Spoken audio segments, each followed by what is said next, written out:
Well, we have here. Well. You just couldn't stay in the attic. You just could not stay in there. You just had to come down here and mess with the Dragonborn. I ain't gonna cook you and eat you.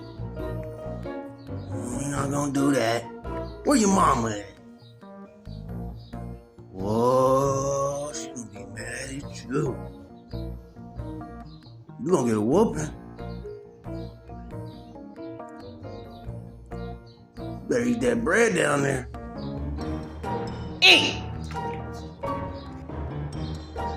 You might as well eat some while you down here, because if I let you out there, you don't know how you gonna survive.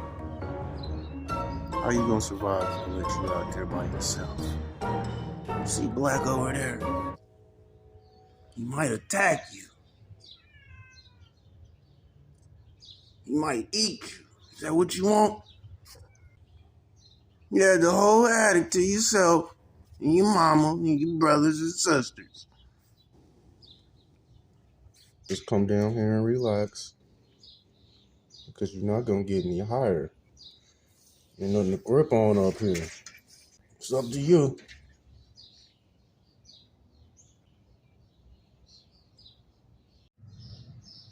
Well, I'm gonna go ahead and go in here and train a little bit.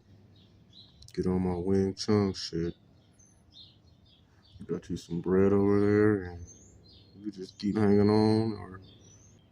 Alright?